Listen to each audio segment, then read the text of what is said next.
denizens of the night. Welcome to another episode of the macabre, the terrifying. Broadcasting live from the compost pile, I will be your guide through the witching hours. Tonight, we'll indulge in some fresh produce, and we might live to tell the tale. Our story follows a young family as they enjoy the literal fruits of their labor, or rather, vegetables. As they sit down together to enjoy their meal, they first notice something off about the flavor of the produce. There is a certain turn to the flavor which colors the entire meal and leaves the family disappointed. They retire to bed, the taste still lingering in their mouths. And then the nightmares come. This story is called Plot 264 and was written by Darren Todd.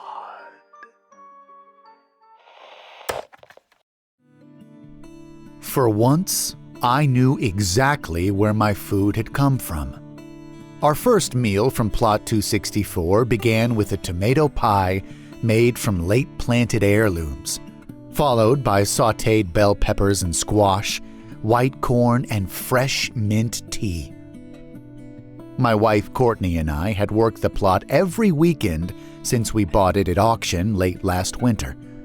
After all the hours we'd sunk into that spit of land 20 minutes drive from home, we welcomed its bounty. Despite all that we'd put into this special meal, our 3-year-old son Bradley's usual disregard surfaced. He spat bites of the food back onto his plate as indiscernible mush. He pulled a sour face, saying, "Yucky," over and over. I kept after him to eat, but something was off. Whatever I had expected to taste, it wasn't what passed my lips and slid down my throat. Courtney, usually giddy when diving into fresh-from-the-garden fare, kept quiet between forkfuls. She chewed slowly, as if expecting to bite into something sharp. "What do you think?" she asked, reaching for her water instead of the tea. Her words held a manufactured optimism, the kind of tone I'd learned how to address in our 5 years of marriage. "It's wonderful," I said, but I kept my eyes on the plate, afraid Courtney would spot my uncertainty and press. She had grown defensive about the land, since buying it had been her idea. "We'll have more than we can handle soon," she said, looking at Bradley as if the claim might impress him. He only sung to himself and pushed squash around his plate.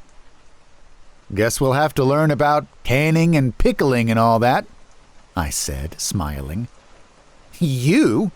she laughed. "Grandma had us canning every week of the growing season."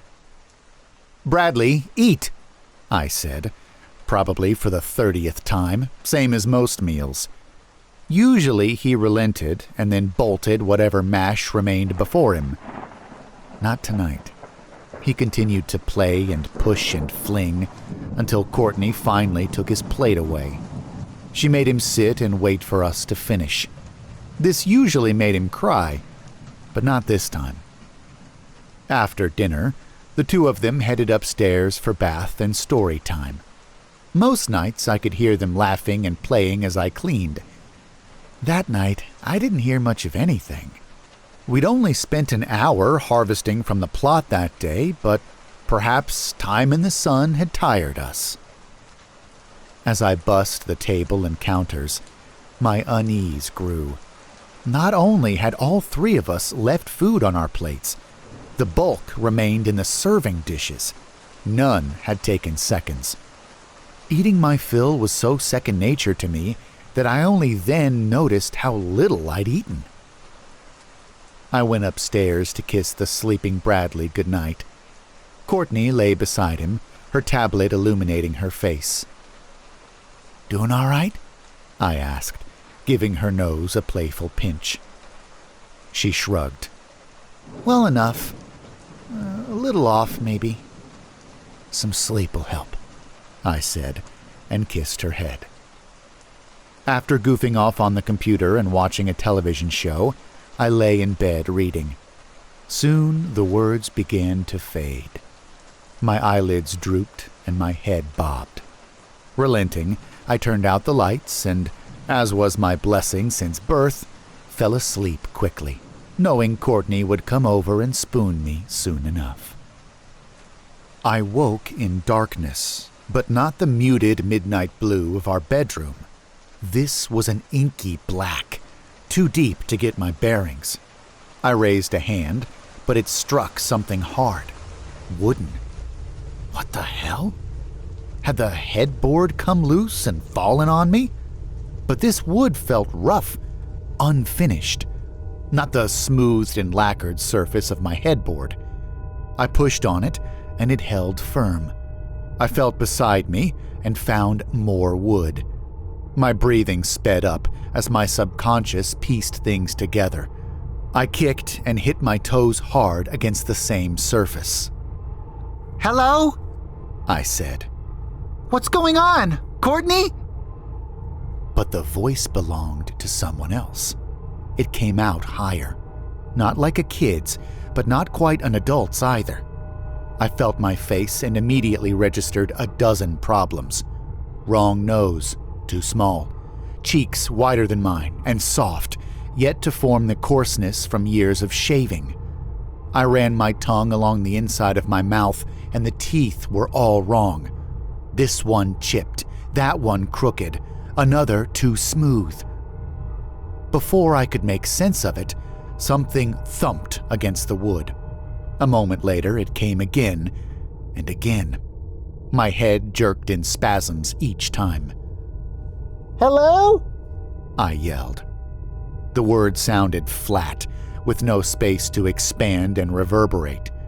The smell of earth hit my nose and panic set in. This couldn't be happening. Just a dream. But no dream felt so real, so sensory. I pounded against the wood, interrupted by what could only be shovelfuls of dirt piling atop my coffin. My palms grew numb, the skin split and bled.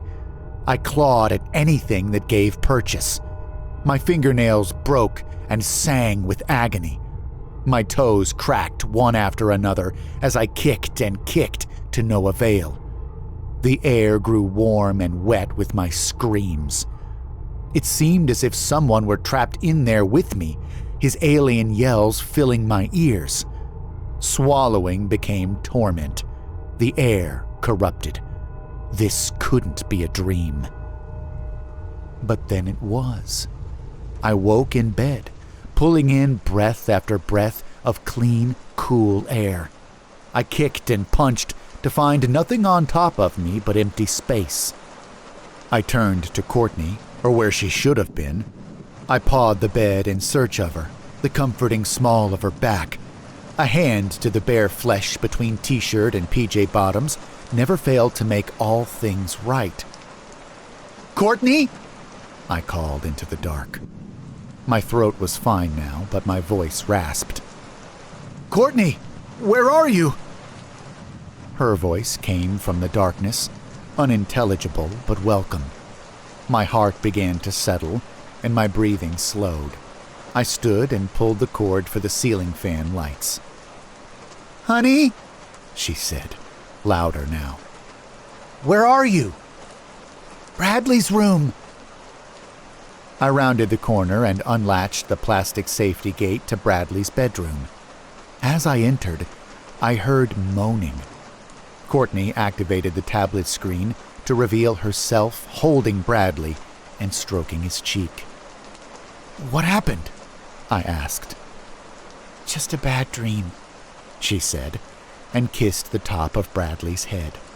Eyes closed, he still murmured softly. His hand was buried in Courtney's shirt, seeking out the comfort of her breasts, a habit he had kicked when weaned off the pacifier a year before. "I had one too," I said. "It was terrible." Courtney frowned. He said he was in lots of pieces. He was in pieces and couldn't get together. You haven't let him watch anything scary, have you? No, of course not. But what about you? I never let him watch that stuff. I mean, what did you dream? She was quiet for too long. You think we're coming down with something? I asked, giving her an out. She shrugged. Maybe. You don't think it was dinner? The burden of saying what we were both thinking fell to me. It could have been. Maybe our bodies aren't used to all those nutrients. Most of our food is processed, so maybe the freshness of it? Maybe, she said. That might explain why we're all affected. Her face in the milky glow of the screen told me all I needed to know. I might have been alone in that coffin in the ground, but I wasn't alone in the horror that food had produced. The following morning, my alarm sounded for a full minute before I silenced it, exhausted. I performed my morning routine with soundless stealth. Even so, when I came out of the bathroom, Courtney was standing there. Her dour expression revealed a similarly restless night. "Oh, hey there. How'd you guys do the rest of the night?" I asked. "Didn't really sleep anymore. Dozed, mostly. He just went down. Wouldn't let me get away. If I moved an inch, he'd grab onto me and start crying. I gave up." "Oh, I'm sorry, babe. Maybe you can both catch up a bit during the day." "I've got too much to do," she said. "I don't just sit around and watch TV, you know." I nodded. "I just meant maybe during his nap. Hopefully he'll want to take one." I checked my cell phone for the time, though I knew my morning routine to the minute. "I gotta go, honey." I gave her a peck on the lips. "If he gives you hell today, I'll come home an hour early and take him off your hands." She smiled without feeling. I made it down the first set of steps to the landing through which the morning sun had begun to shine. "You gonna take leftovers for lunch?" she asked. I started. "We gonna keep it? The food from last night?" She raised her eyebrows. "You want to throw it out? That's a lot of food." After that dream, our collective nightmares, I wanted to throw out the food, the dishes, and the utensils we ate with. Even thinking of the meal raised a gag reflex. "Oh, I just hope it doesn't make us sick or something," I said, non-committal. "Try a little for lunch. You always eat early. If you feel fine after an hour or so, give us a call and we'll make it our lunch too." I nodded and walked the rest of the stairs. I packed a lunch of the food, a little of each dish. On impulse, I grabbed the steak sauce from the outer door and poured it over everything. Just handling the food conjured memories of the nightmare, the cracking of my toes, the idea of what they must have looked like, all broken in different directions. I took a sleeve of butter crackers to make eating the food easier still. Images from the night before peppered my workday, distracting me. At lunch, I heated the food and managed to eat half before giving up and sending the rest down the garbage disposal. Even covered in sauce and mopped up with crackers, I could taste the offness. Nothing as transparent as spoilage, but a subtle corruption my cave-dwelling ancestors would have avoided, even without knowing why. I waited an hour, listening to my body, searching for any signs of indigestion, growling stomach, headache, reflux. Nothing came. Courtney picked up after 3 rings. Bradley wailed in the background. "Yeah," she said. "How's it going?" I asked with sheepish timidity. "Super duper," she said, acerbic. "What's up?" I had the leftovers about an hour ago, I said. I feel fine. Maybe it was something else that caused it. Okay, thanks. Talk to you later. She hung up. When I pulled into the driveway that evening, I still felt fine. Silly, even. Maybe I had wanted the crop to turn out bad. My unconscious desire for Courtney to fail. I entered through the back, directly into the kitchen, where dishes still holding food littered the counters. I felt the side of the porcelain dish of corn and found it room temperature. After moving the food to the fridge, I passed the gated living room that had become Bradley's play area. The plastic bins that held and categorized his toys lay empty. Hundreds of blocks, cars, and stuffed animals littered the floor. On the knee-high table sat a few plates still half full of the Plot 264 harvest. My stomach contracted, and a wave of nausea fell over me. "Courtney?" I called. A shushing came from upstairs. I doffed my loafers and eased up the wooden staircase. Normally, I liked coming home to find Bradley still sleeping from a late nap. It gave me time to unwind. But after slinking up the stairs and into the doorframe of his room, I could tell by Courtney's expression there was no celebrating this. She frowned, eyes moist. Her hands shook as she stroked Bradley's back. She pointed me into the master bedroom, where I crept to wait for her. Minutes later, she came in and shut the door behind her. "It has been an awful day," she said, wiping her eyes. "Is he sick?" "Not sick. You said the food was fine. I ate it too, and I'm fine. But when I finally got it down for a nap..." She broke off, crying silently. I pulled her in for a hug, and she jiggled up and down, sobbing. "He said that his knees hurt in the dream. He said they felt dangerous and didn't work right, so he couldn't get away." "Away from what?" I asked. She laughed without humor. "How the hell should I know? The boogeyman, the wolfman, whatever." And he was so afraid. He said that whatever it was walked right behind him. He tried to get away, but no matter where he went, the thing just followed him, waiting.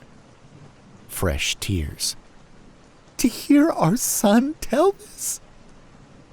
"But he's still sleeping?" I said, almost a question. "He's exhausted. I'd normally wake him up by now, but I'm just going to let him sleep. He didn't even really go down until half an hour ago." I humphed without meaning to. "What?" she said, poised to strike. "I'm just wondering if it's out of his system now." "Well, it's been going on since last night," she said. "Last night, yes, but not early this morning.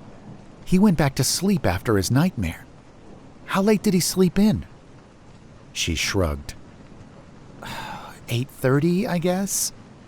I don't know what you're getting at." "So he slept for a few peaceful hours this morning, ate, and then had nightmares again during his nap." Courtney huffed, hands going to her hips. "Seriously, Sean? I doubt very much it's just the food. We ate it for lunch and we're fine."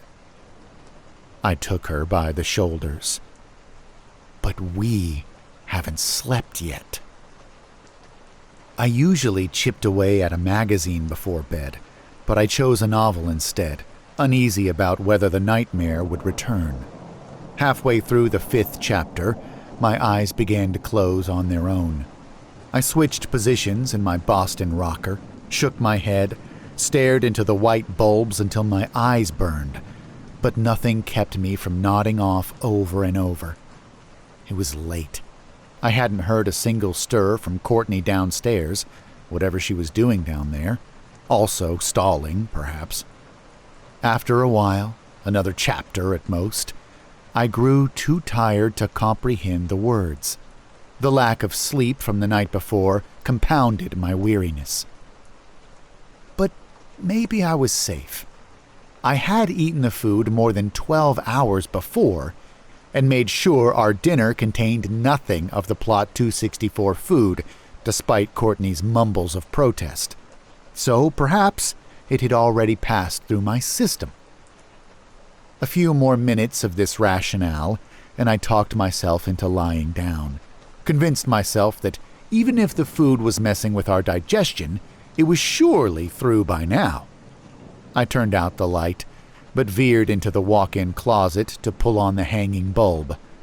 With the closet door shut, just enough light seeped through the jamb to offer a visual anchor. I fell asleep almost instantly. I woke to splashes on my face. Courtney sometimes kept water bottles in bed, but how had it spilled onto my face? When I breathed in, I knew it wasn't water. The liquid stung, as if molten lava were seeping into my nasal passages.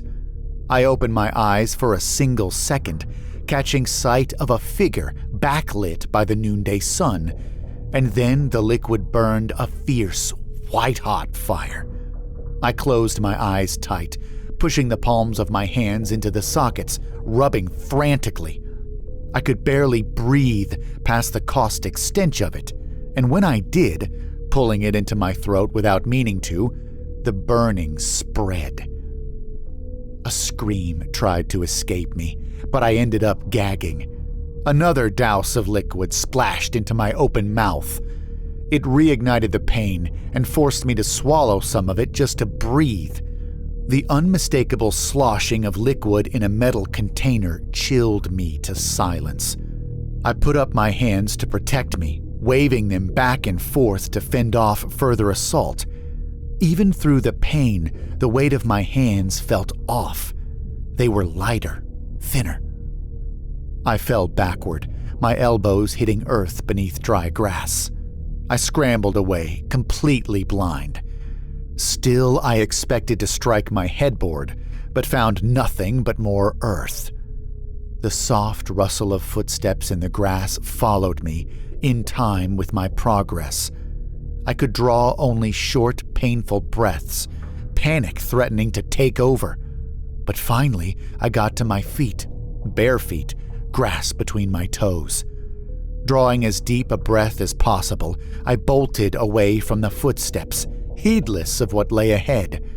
Sensations I'd never known overrode the fire in my sinuses for a moment. Breasts filled with flesh rocking up and down with my footfalls. The absence of the flaccid appendage between my legs. I was a woman. The thought only increased my frenzy, as if, absurd as it seemed, chivalry demanded I get her to safety. I found a pace, though my ragged breaths kept it slower than a sprint. The slightest hope came then that I might be able to outrun my attacker. Then I plowed into what felt like a rock wall. Going full speed, the stone acted as a battering ram. My jaw snapped sideways, broken. The ribs on my right side cracked, forbidding all but shallow breaths. Pieces of my teeth felt like sand swimming in a mouth full of blood. It wasn't a wall I'd struck. I fell forward, wrapping my arms around it, the sandpaper of the stone rough against my cheek. It felt like an obelisk of sorts, a spire of stone. I could do nothing but lean on it, drawing small breaths, fighting shock, weeping openly. I listened for footsteps behind me, for liquid sloshing inside a canister. Hearing nothing, a tiny hope birthed inside me until the wetness again covered me, bringing new pain to my open wounds. I hadn't heard his approach, and yet I deciphered with certainty the small, scraping sound that followed, the ripping noise of a match on strike pad. Even the tiny woof of new flame blooming. The flag-flapping sound of the match as it soared through the air toward me. And then all fell to fire and pain. I gripped the stone spire, screaming in a high voice. A single horrible thought filled my mind. I wanted to leave this woman to suffer. I begged to return to my own body, my own life, and abandon her to perish alone. But the pain continued, and I stayed with her until the screaming stopped and all sensation of heat left with her life. When I finally woke in my own bedroom, I felt little relief. The pain was so fresh in my mind that the cool of the sheets did nothing to comfort me. The light breeze from my fan across skin made clammy from sweat should have seemed a blessing. But I only lay there in the darkness, staring at the yellow rim around the closet door, and cried. I felt Courtney's icy, tight fingers on my elbow, gripping hard enough to grow uncomfortable. Who knows what hells she had just endured, lying right beside me. But I couldn't turn around, not even for her. I finally managed to pull my left hand away from my chest and put it on her hip behind my back. It was the only solace I could offer. Before anyone else woke, I went downstairs and cleaned out the fridge. My habit was to feed our dog Tricia any leftovers, though Courtney said she wasn't supposed to have human food. In my exhaustion, I scooped the corn into her bowl without thinking that dogs dream as well. She came over, claws clicking on the tile, to inspect what I'd given her. I dropped to my knees and quickly scooped it back out of her bowl with my bare hands, frantic. This only excited her further. She nosed my hands aside to see what she could eat before I took it away. She sniffed it. Not the slight, cursory whiff she gives a morsel that fell to the floor or a new bone treat from the pet store. She took several seconds breathing in and out in quick succession. Then she looked up at me, her mouth closed instead of offering her usual smile. She huffed once and turned away, leaving the dregs of Plot 264 still lining the bowl's bottom and filling my hands, the cold seeping into my fingers. I dumped it all into the compost bin out back. I cleaned the plates and Tricia's bowl from the faucet of one of our rain barrels, uncomfortable even to clean it in the house. I skipped breakfast, didn't pack a lunch, and left for work before the sun broke the mountains. "It must have been the tomatoes," Courtney said 2 days later on the drive to Plot 264. "We picked them green, so they sat around too long and attracted bacteria." I shrugged. "Think about it. We had the tomato pie every time before—" She paused and peeked back into the car seat at Bradley. "Before what happened? They must have been in the house 2 weeks before we picked anything else. There's no telling what might have gotten into them." She was reaching. If something had infected the tomatoes, she would know it, if only through her bookish wisdom of gardening. And I knew her. She had scoured the internet looking for precedent, trying to excuse what happened. Surely she found plenty of justification, tales of people who conjured the most wicked dreams imaginable after having pizza or drinking wine or eating cheese. Correlation, sure, but not causality, and not like the 264 food.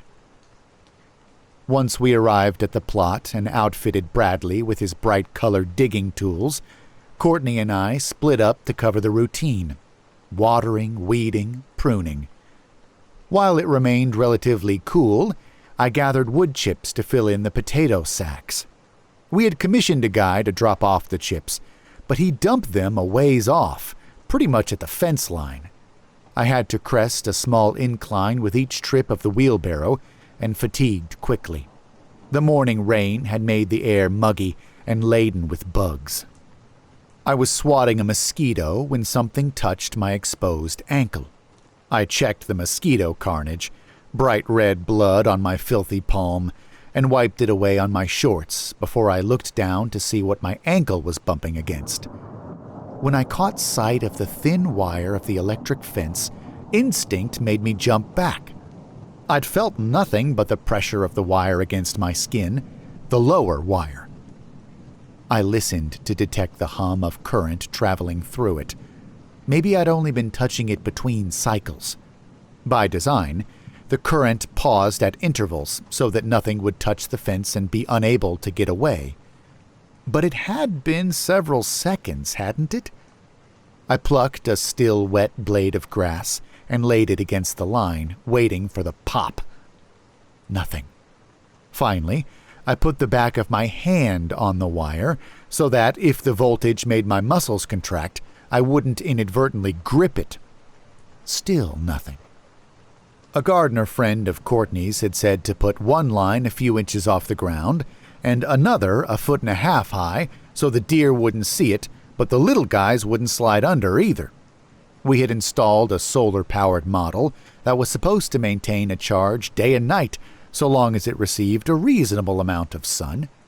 I'd plotted shade maps to put the panel in full sun, but maybe I'd messed it up. With considerable will, I put my whole fist around it and counted to 30. Still nothing. Our conversation with a wizened master gardener came to mind. "You light those bastards up with a few volts or they'll clean you out," she'd said. "You won't see so much as a cherry tomato being that far out in the woods. They're brazen that far out. Fences might be pricey, but it's that or nothing. And I mean nothing." She had made a chopping gesture into her hand for emphasis. I looked back at the beds, the rows of raised earth, the sacks and containers, all producing crops, the ground as free from half-eaten tomatoes and nibbled corn as the trees were of birds. After filling the potato sacks, I caught up with Courtney. She was pulling suckers from tomato plants, the back of her shirt soaked with sweat. "How's it going?" I asked. She bumped her head on the tomato cage. "Damn it! You snuck up on me." "Going fine. You need something to do?" The fence doesn't seem to be working." She stood and stretched. "What's going on with it?" "I don't know, but there's no current. I figured the panels would keep it hot all the time." She humphed. "They're supposed to." She looked around the gardens. "Damned if I've seen a single deer sign, though. Maybe it just went out. Or recently, I mean." I nodded. "Maybe. Could have worked long enough to scare a few off, and now they're conditioned, I guess." She put up her hand to block the sun, looking at me. "You don't sound too convinced." It's just... maybe they know better." A flush of heat passed over me saying this, and it seemed to move from me to Courtney, who slumped and began fanning herself. "Maybe it was the chupacabra, Sean, you think?" "Don't mock me, please." She sighed, checking on Bradley. "Did you check the relay box?" "No, I'm not sure what that is. I had help putting it up, remember?" "It pushes voltage from the panel to the farther parts of the fence. About the size of a shoebox. White. Give that a try before you make any insane assumptions. It's down by the terminus." "What, like a bus terminus?" "That's a terminal," she said, pulling a face, finally smiling. "You know what I mean. The terminus. The boundary marker. The stone thing over there." She waved vaguely behind me. My breath caught as memory of the stone spire from my dream surfaced. I searched the high grass, hoping to find a small stone, something different from the one in my nightmare. But then I spotted the terminus poking out of the tan-colored stalks, tall and solid. I trudged to it with leaden footsteps, not so much walking as falling upright. Surely I'd seen the marker before, but had paid it no attention, only now making any connection between the dreams and the plot itself. I dropped to my knees in front of it, the top of the spire over my head. Brushing it with my fingertips, a doubt arose from somewhere in my subconscious. I had occupied another body, had been covered in gasoline and badly injured, but still, something felt different. I leaned into it, hugging it to me like in the dream. The rough stone against my cheek rekindled the vividness of the nightmare. When would the next splash of gasoline come? When would the match follow? And then it occurred to me. Perhaps it was the earthy scent of it, or the feel of the tiny faults in the stone on my cheek, or the spray of lichen on the surface. It was older now. If this was the terminus from my dream, then that woman had burned alive long before. Minutes later, Courtney came over. "What on earth?" she asked. She spent the next several minutes comforting me without questions. I let her, since Bradley seemed distracted by the mundane appeal of the outdoors, kicking dirt clods, fencing invisible dragons with sticks, or kicking the heads off dandelions gone to seed, sending the white vessels airborne. She left and returned with a quart plastic container of water, urging me to hydrate. The water was cold and welcome, but I sensed something odd about it. It brought to mind what we'd been told by the man selling the reverse osmosis filters at a trade show a few years before. The salesman mentioned that the filtered water tasted... what had he said? Like it was missing something, void of life. He explained that this was why the final phase was to take the filtered water and make it taste like the unfiltered stuff. The quart of water held the same peculiarity. "Where did you get this?" I asked, holding up the pitcher. "The well," she said. "I didn't figure you wanted it from the rain barrels." A lump formed in my throat, and I grew instantly nauseated. When we'd bought the land, the well had been a blessing. Already in place and in good repair, it saved us a ton. We surely would have had to drill one ourselves, if there was even viable groundwater to tap into. But now the idea of drinking it seemed vile. My thirst lingered, but I assured Courtney I was sated and handed it back to her. Still, the flat, moribund tinge lingered on my palate. As if in a fit of pica, I shoved the change from my pocket into my mouth the moment Courtney turned her back. The metallic tang revolted me, but not like the taste of that water, flat as stone, but still pregnant with wicked possibilities. I knew what was happening the moment I woke in the wet depths of the well. My arm was broken, probably my leg too at the ankle. A perfect circle of azure revealed a cloudless blue sky above me. The cold water sapped heat from my body and threatened to put me into shock. I knew it was a dream, but nothing felt as real as that pain. I had passed 1,000 perfectly real workdays less aware than I felt at the bottom of that well. Dream or not, no amount of self-assertion could ease the pain, lessen my panic, or make the cold stone wall of that well any less daunting. I ran my good hand over it, enough light pouring down to tell that it wasn't my hand at all. The nails chewed, the fingers stubby, the hands at least a decade younger than my own. Then other differences. The higher-pitched huffing of my labored breaths, the hair dangling in my eyes, curled like a cherub's. I couldn't see my feet, couldn't even touch bottom, but even the toes felt different, wriggling by instinct to stave off the numbing cold. I drew a hand back to my face slowly, hesitantly.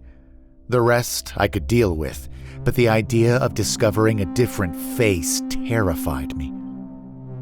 Before I could touch my face, the light shifted. I looked up to see the silhouette of a man leaning over the entrance hole, looking down. "Hello?" I called, the voice higher and more nasally than my own. "I'm down here!" The shape never moved.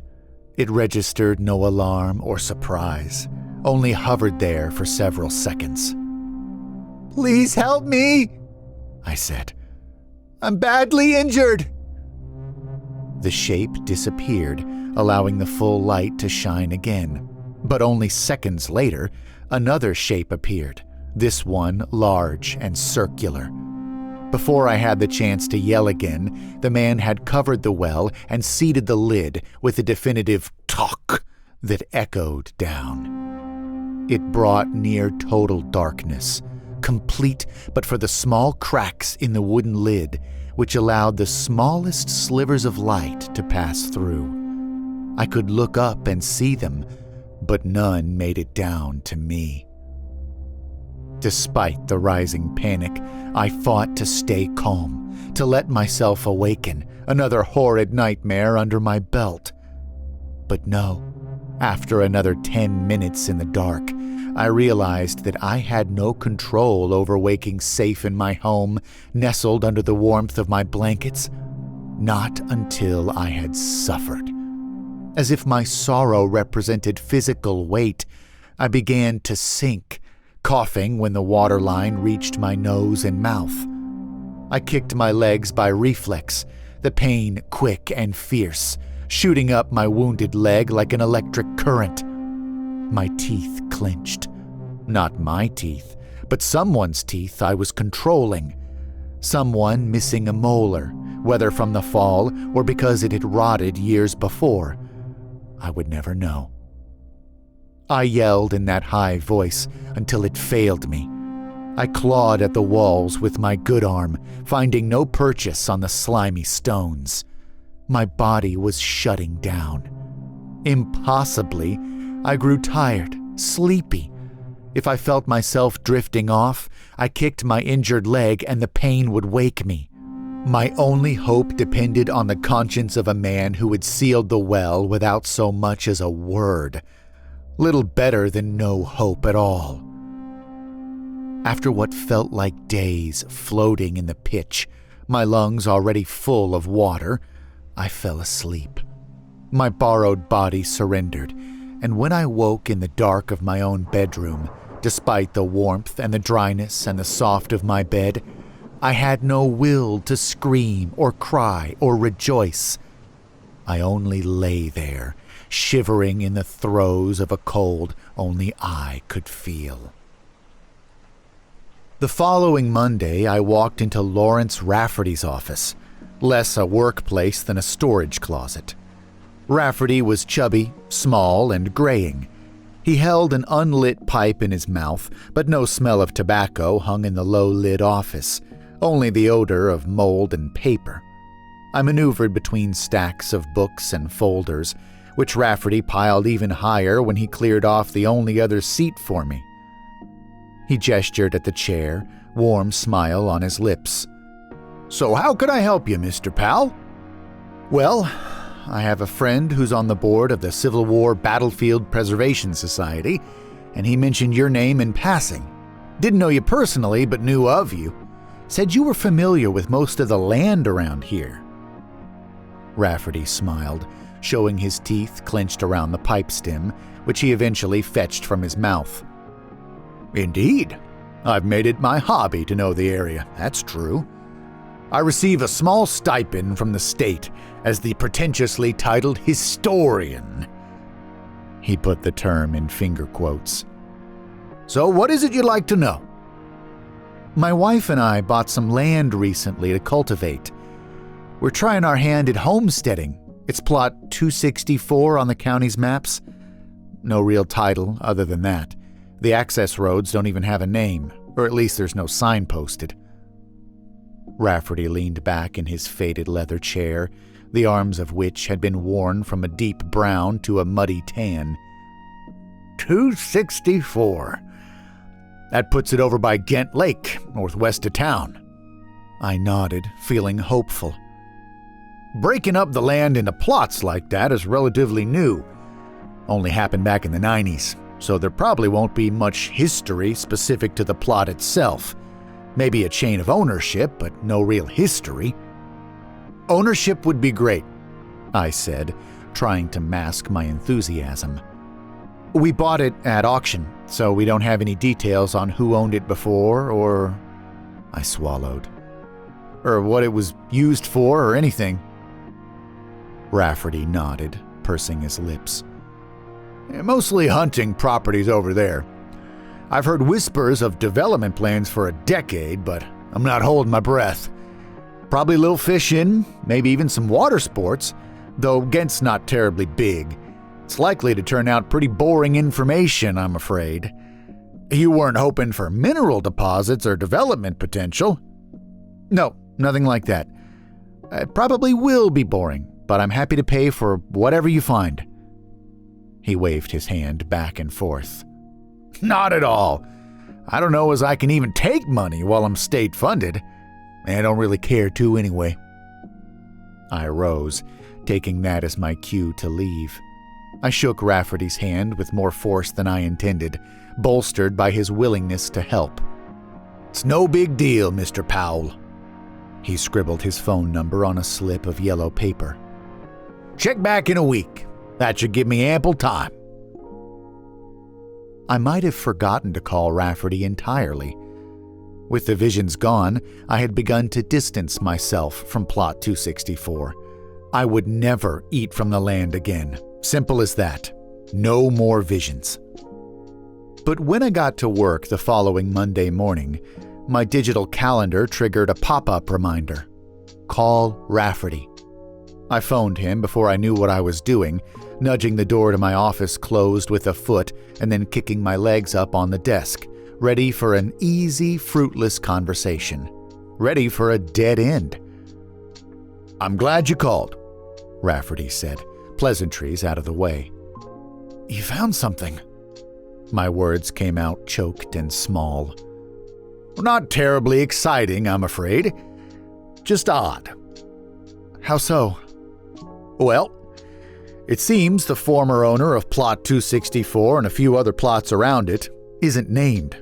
Or more accurately, the documentation normally containing a name is missing. And we're talking about 50-year-old records here. Missing components are unavoidable. Okay, I said, stretching out the word. But I did find notice of eminent domain. The land was seized by the state, you see. But that doesn't explain why anyone would remove any details of ownership. So, what does it mean? My throat felt suddenly dry, so I sipped my tepid coffee. Well, it took a little elbow grease, and I'd be lying if I said I wasn't impressed with my own sleuthing skills. He chuckled, followed by a quick cough. When he spoke again, I could tell he'd put the pipe into his mouth, the words garbled slightly. But when I dug into news stories about this area, which, in case you'd like to know, was collectively called Chafee's Hollow, I found something a bit more sinister. Sinister? Indeed. It seems more than half a century ago, Chafee's Hollow became a local Bermuda Triangle. The first documented case involved a missing hunter. A year later, some teenager went riding his motorcycle into the hollow, never came out again. That was enough for the local papers to start digging up rumors and speculation about other disappearances. Did they suspect the owner? Not directly, I guess, or the papers would have said so. But maybe once the investigation was dropped, the authorities pulled his information from the files. Why would they do that? Now, I'm just speculating, but perhaps they feared someone would use that public information to, I don't know, find him and demand their own brand of justice when the investigation went cold, just because he was an out-of-towner or something. Was he? I asked. No, you missed my point. He might not even be a he. I have no idea. So why the eminent domain? Exactly. That's what stumped me. The owner's not a suspect, at least so far as the newspapers are concerned, but then they take the land. Could you find out why? I felt lightheaded. I didn't want to know more, but I felt compelled. It felt like I was acting out a scene, playing into Rafferty's hands in teasing out the information. I could have stonewalled him, acting uninterested, and he might have stopped talking. But I couldn't. Well, I pulled a few strings at the county commissioner's office and found out that the owner disappeared as well, or at least no one from the county could reach him. No reason to suspect foul play. It was years after all the hubbub about the hunter and the teenager, so there's not even mention of it in the paper. At least that would have had a name. No beneficiary emerged, so the land just sat there for a few years until the county decided to take it. Didn't do anything with the land until it was broken into parcels, and even then, they only auctioned it off recently, when you bought it. I swallowed, my mouth lined with the bitterness of the coffee, but dry. The lump went down like sand. Did they ever find the bodies? Rafferty took a while to answer. Nope, Mr. Powell, they did not. A long pause. Is there something more, Mr. Powell? Something you have discovered? I dropped the phone and pawed from my briefcase. From inside, I retrieved a small bottle of Xanax and shook one free. I chewed it, the taste bitter but welcome. A tinny voice came from the receiver. Slowly, I picked up the phone. I'm fine, Mr. Rafferty. Just drop the phone. Of course, he said, the pipe back in between his teeth. I didn't mean to pry or to offend you, Mr. Powell. It's just that you've been upfront with me, I said, and done good work. Yes, I've found something, but nothing as corporeal as a body. Nothing as ethereal as a ghost or boogeyman either, just some weird stuff. After several seconds, the slight hum of the connection the only sound in my ears, he said, And does this weird stuff make more sense based on what I've told you? I closed my eyes, my teeth clenched, the grit of the pill still lingering. I guess it does. And yet you don't sound pleased. His inquiry had produced more information than I could have hoped for, but it wasn't enough. I could spend weeks poring over documents and still find nothing. Another thought occurred to me. Just the flicker of it made me moan, and my eyes began to water. Mr. Powell, are you all right? Should I call for help? I breathed in and out slowly, collecting myself. No, thank you. I need to say that, as a state employee, if there is something illicit going on, I'm obligated to... Nothing to worry about, I told him. I would be happy if I could talk to the police, but they would only think I was crazy. Thank you again for your work. I have to say that you are worrying me, Mr. Powell. No pipe in the mouth now. No chipper tone full of giddiness of discovery. No, I said. I just need to eat something, I think. And, rest a little. I got home 2 hours late, arriving to the delighted squeal of my son and the dubious stare of my wife. She raised her eyebrows when I offered no explanation. I stopped by... I began. I stopped to eat. I was hungry on the way home, so I ate. Sorry I didn't call. You got hungry on your 10-minute drive? She asked. She'd seen through me, but I had no energy to protest. At least Bradley bought it. After hugs and kisses, he retreated into the living room, and I sunk against the doorframe. I was going to make that penne pasta you like, Courtney said. I kissed her, receiving nothing in response. At least she hadn't turned her head. You can still make it. I'll eat it tomorrow. I'm sure it will be wonderful." She sighed. "You can sleep on the couch." "Jesus, Courtney, I'm not having an affair. You whimper," she said, and her face contorted as if in pain. "It's heartbreaking, and I don't want Bradley to hear. You can sleep on the couch tonight when the dreams come." Not for the first time, I had underestimated my wife. "How did you know?" "Because I tried the same thing," she said, a single tear rolling down her cheek.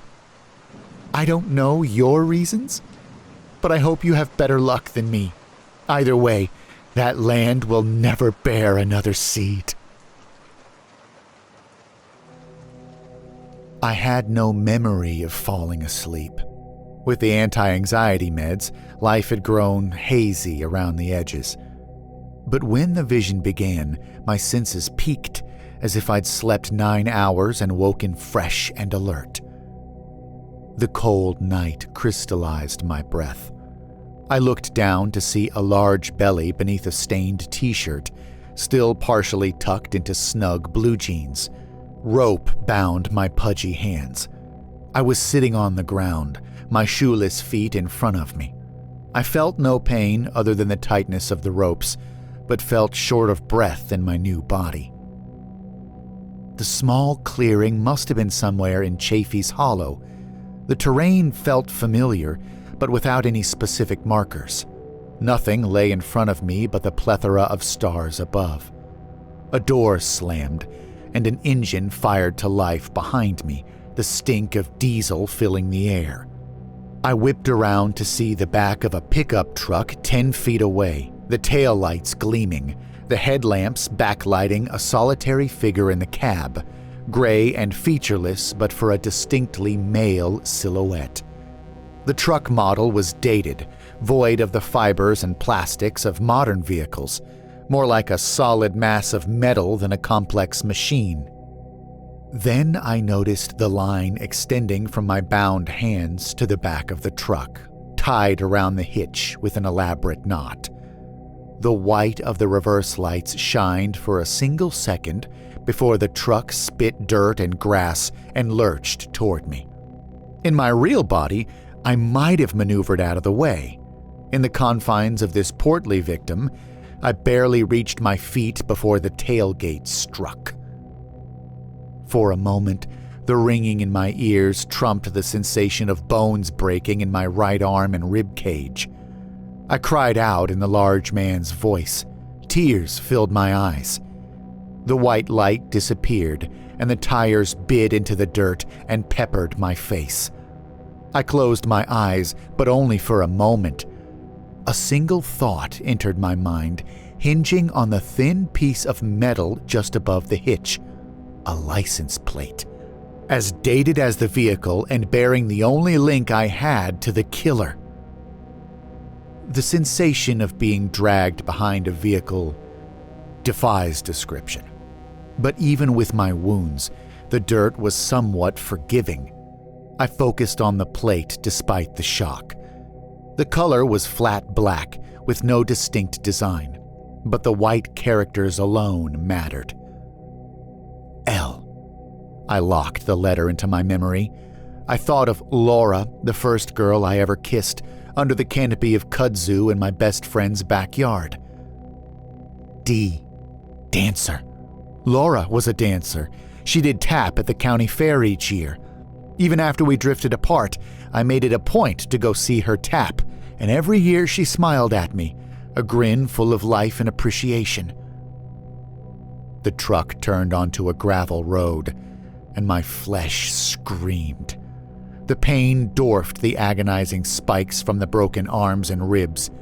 It was a lower, dirtier pain. The feeling of every inch of my loose skin slowly tearing away as the jagged road flew beneath me. I tried to focus on the plate, but dust blurred my eyes. We turned a dogleg corner and I rolled, the softness of my belly patting me slightly. In the momentary respite, I saw another letter. R. I tried to think. moving again, pain so intense it filled my consciousness like an orgasm, pushing out all else but the sensation. I forced it down with what little will I could muster. Reed. Laura lived on Reed Road. Her parents rented the house for years, never bought it. Our mutual classmate, Jeremy Garrett, his parents owned the place. Laura, dancer, Reed. The truck turned again, this time onto pavement. The smoother surface seemed a blessing at first, and then the truck's engine roared, and the speed increased as the pistons drove the axles. I could feel the meat being grated off me now. It wouldn't be long. I didn't bounce on the smooth surface, but slid along, lubricated by my own wet flesh. The pain took over. I stared at the 3 numbers following the letters for what must have been several seconds without seeing them. I only stared, hoping some signal was being sent back through the dream, willing the information move from this dark and horrible past through the decades and into the mind of that pitiful soul asleep on my couch. I lost all control. My head flopped onto the road and bumped up and back once, twice, 3 times. The rest of me nothing but limp flesh. And then, finally, all went black. I woke to the swish of my ceiling fan, the whimper of fear and pain still on my lips, lingering in the air. 175, I said aloud. Laura was 17 when her brother drowned. She missed school for 5 weeks. I sat up, forcing my eyes to focus, breathing in and out so rapidly I grew lightheaded. Laura, dancer, Reed Road. Brother died at 17. Missed 5 weeks of school.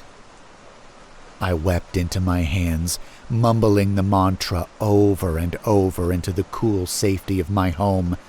Probably the only person who had wept for the murdered man in decades.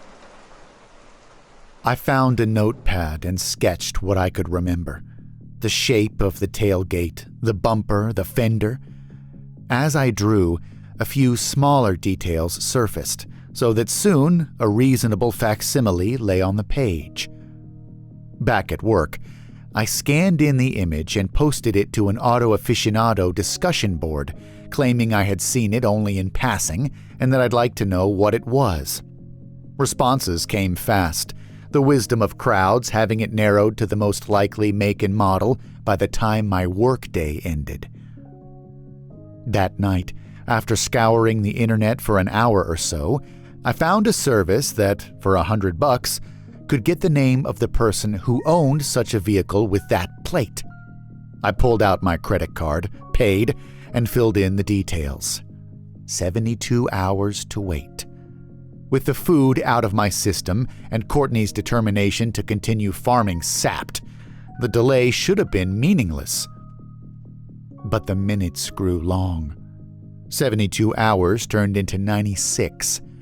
I was about to fire off a nasty email to the company when I saw a message in my inbox, the company name in the subject line. My eyes flew over the minutia, scanning for the name. It waited in all caps. Holly Francis Daniel. In minutes, I had paid another $50 to run a search for a current address. The atypical name tightened the filter, so did his older age. He could have been dead, could have been 60 years old when he murdered those people and long since passed. Could have been 40 with a bum ticker, 30 with stage 4 cancer, 20 and been hit by a bus, or who knows, picked the wrong victim and ended up fertilizing his own killing fields. Rafferty said he fell off the face of the earth. But then, I got back 4 results that could fit. Retirement age, lived in Virginia.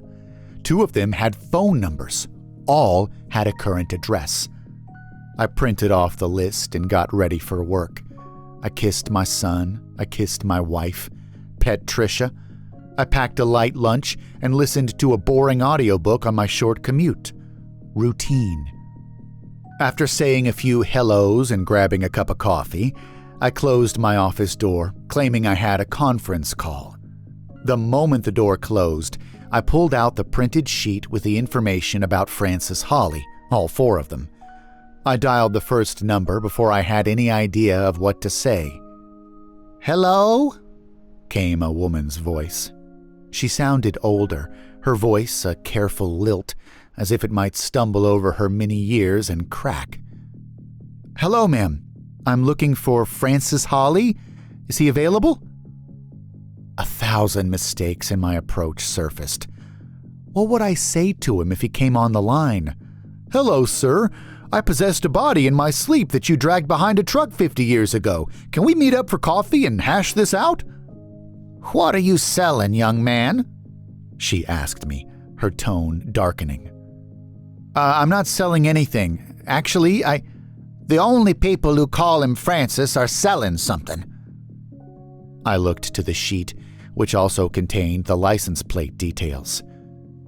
"I'm actually calling because I found an old license plate in a box at an estate auction in Virginia. My buddy's a state trooper, so just out of curiosity, I had him run the plate. And Frank, I guess you call him Frank, came up. Did he ever own a 1958 Ford pickup?" "Oh, I see," she said, her voice tapering off like she was looking around her. "Well, Frank isn't here now. He's out fishing.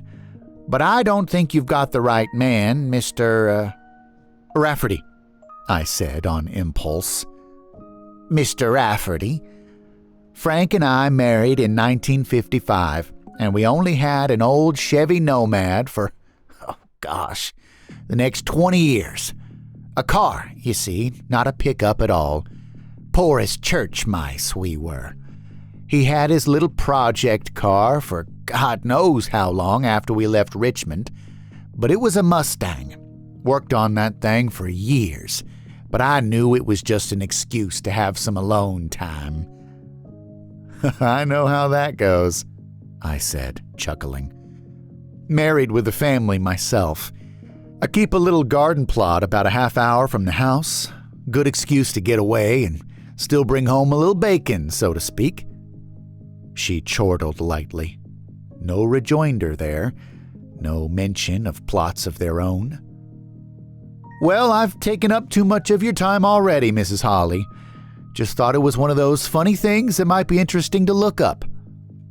"I'm sorry I couldn't help you, Mr. Rafferty, but it's no trouble at all. With the kids out of the house and Frank fishing as often as not, all I have is time." The next call was short, answered by Frances Holly's grandson, living in the house of his recently deceased grandfather. I could hear 2 things: the rock band practicing in the background and the apathy in the boy's voice. "When did he die?" I asked, unconcerned about propriety. "It was like a month ago, I don't know. I gotta go," he said, and hung up. A month. Could the other leads be similarly dated? Making phone calls proved easy enough, but driving somewhere? One address on my list was close by, about an hour away, north on the interstate. The other, according to Google Maps, lay more than 200 miles west, 3 hours and change. I suppose I should have been grateful they were no farther. Just because the Frances Hollys lived in Virginia at some point doesn't mean they were bound to stay close.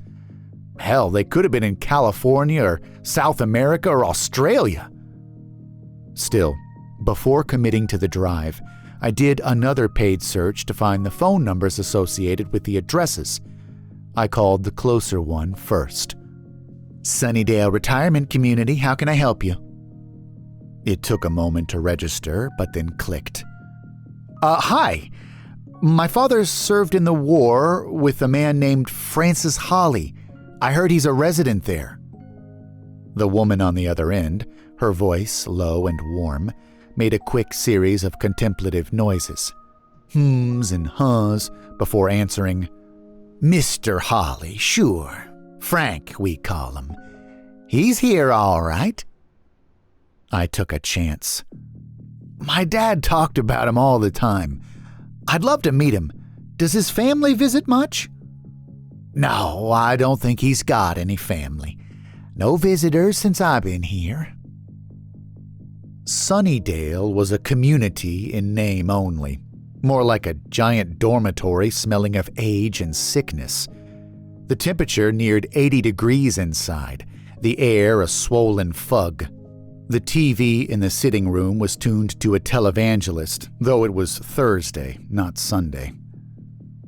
The portly black woman at the front desk waxed cordial and trusting, a simple sign-in sheet the only barrier. My heart began a double-time rhythm, though I tried to appear calm. While I rounded the hallway and navigated those last few steps to Francis Hawley's door, my thoughts lingered on the many deaths I had suffered, that my wife and 3-year-old son had suffered. But when I entered the room, my hopes of finding the killer fizzled. Francis lay on the bed, snoozing. Blankets covered most of him.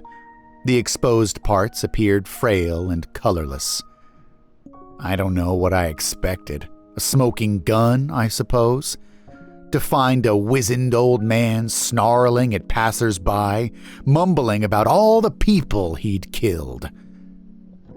The walls held trite Bible memorabilia, footprints in the sand, the old guy praying before eating his soup and bread, Jesus coddling a lamb while children gathered for a sermon. I turned to find Francis staring at me. The initial shock of it caused me to jump, but the face reaffirmed what I already knew. I had the wrong guy. He said nothing, but a hopeful half-smile played at his lips, his eyes glazed and wide. Just an old man, excited to see any sign of life other than those paid to attend to him or stuck in the same hole. "You know Frank?" said a voice behind me. I turned to see an attractive Latina woman in scrubs pulling a cart from the hall. I moved out of the way, deeper into the room. Sort of." I dipped into my ready backstory. "Does he ever talk about the war?" The woman creased her brow, moving the cart into the room and setting the kickstands. "I guess you don't know. Frank doesn't speak since his stroke."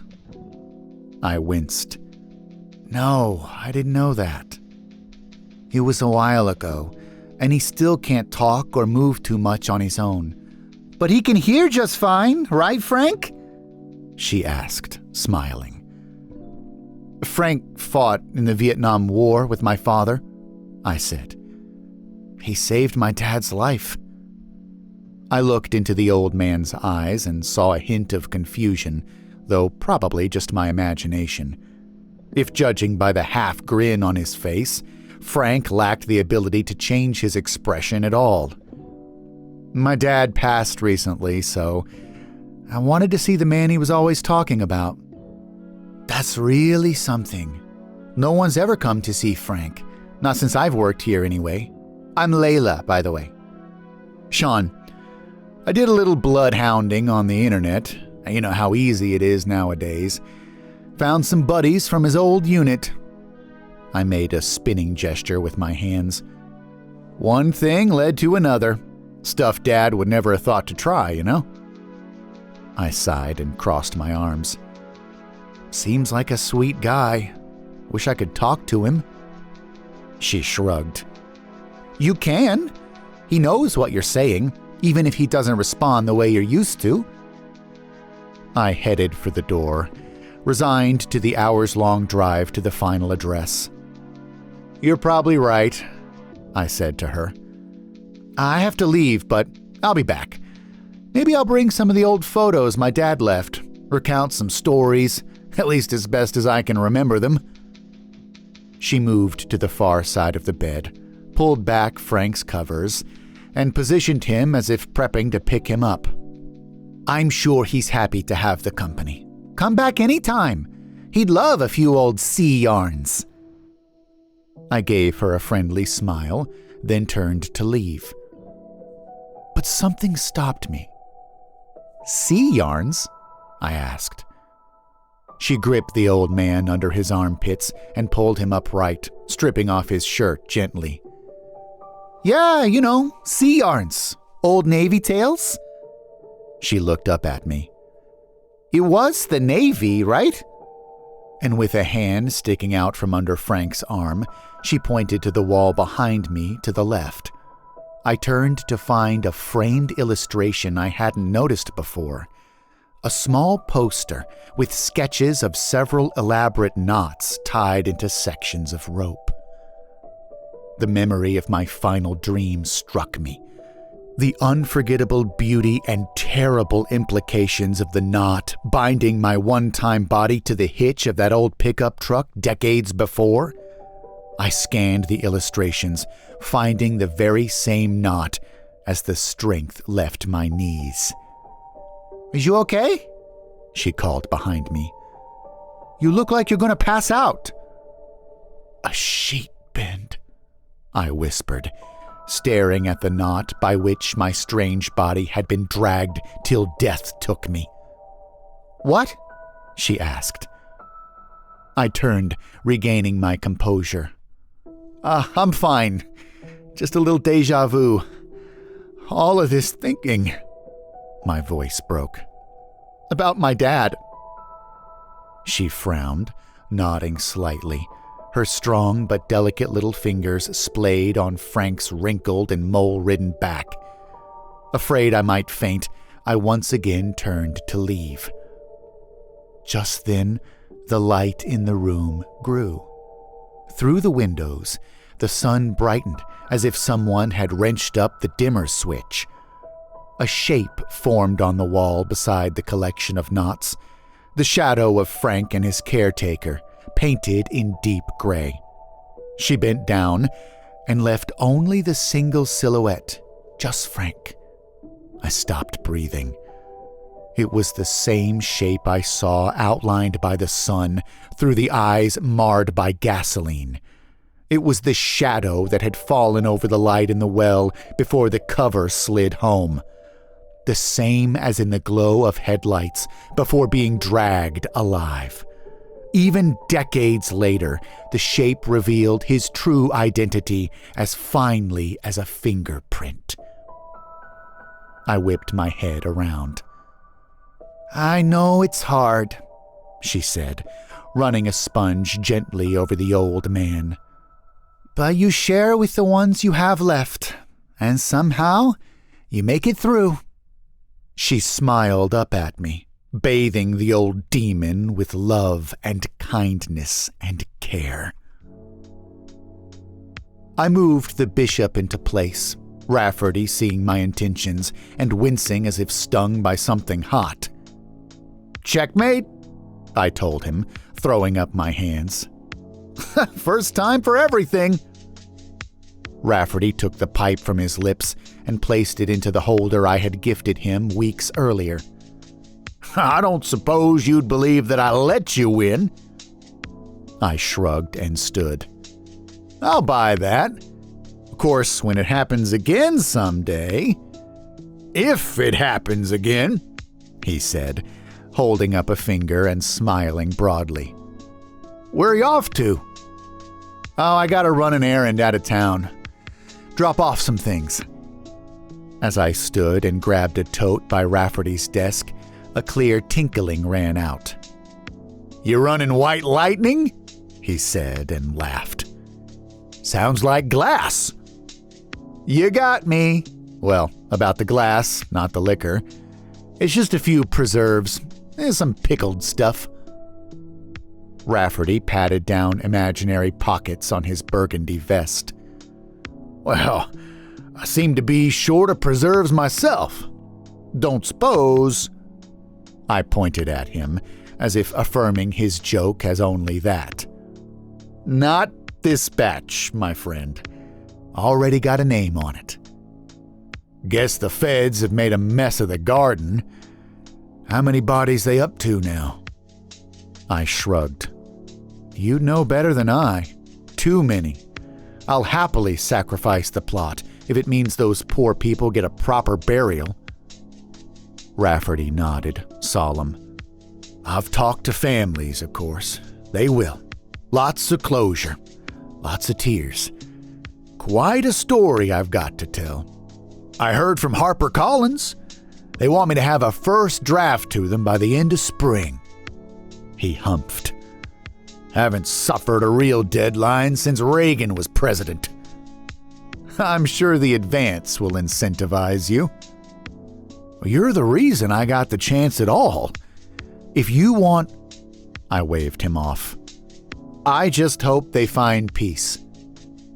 Rafferty grunted, resetting the chessboard. Well, they'll have it when they catch the bastard. I doubt that. Finding him, I mean. Rafferty's brow creased. Federal case. Media all over it. It's only a matter of time. I gave him a weak smile and made for the door. Yeah, maybe.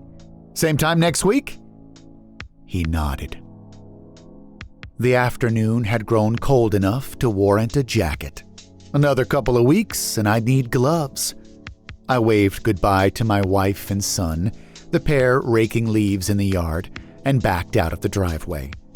I pulled into Sunnydale 50 minutes later, the route second nature to me now. I approached the counter to sign in, but the woman typing at the computer spotted me, smiled, and waved me past. When I rounded the corner to Frank's room, I found him sleeping, a gray, milky light coming in through the closed blinds. I crept in slowly, making no sound, close enough to see his face clearly in the dim light. His impassive simper had faded in slumber, replaced by a twitch that teetered between a frown and a snarl.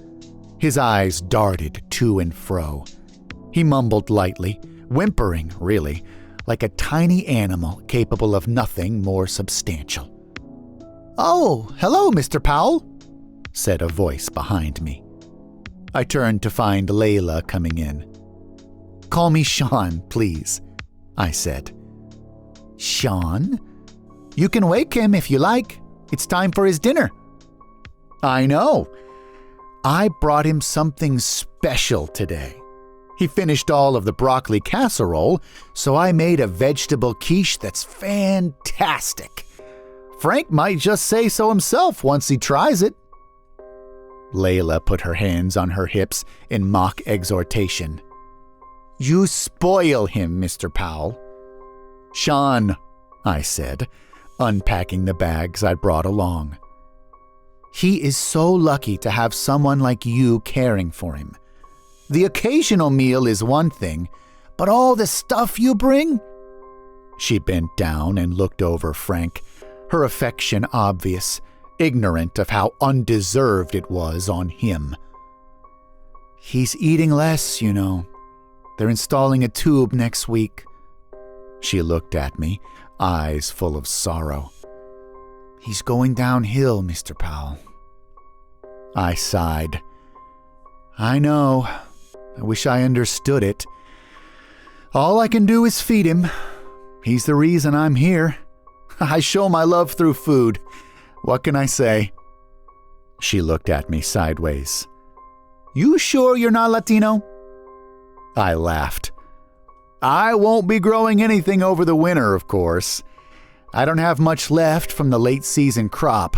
But I brought preserves, some beans and squash, a berry tea for when he can't chew anymore. It smells not great, but it should be enough to take him till the end, I hope. I'll still come when I can, but you don't mind?" "Of course not. You've done so much, and it means the world to him. I'll make sure he gets it." I brought out the bowls and plates and utensils, shelved the jars of chutney and jam and the bags of tea. As Layla doled out his food, I turned to Frank. He had woken, eyes staring past us, out the door and into the hallway. Mouth no longer twitching, back to the same simper. I took a knee by his bed and bent face to face with him. His eyes rolled toward me, blue, red-rimmed eyes that had seen horrors few would ever know. They pleaded with me. They begged me. I just smiled, patted his shoulder, and turned to Layla. You know, I think he's hungry.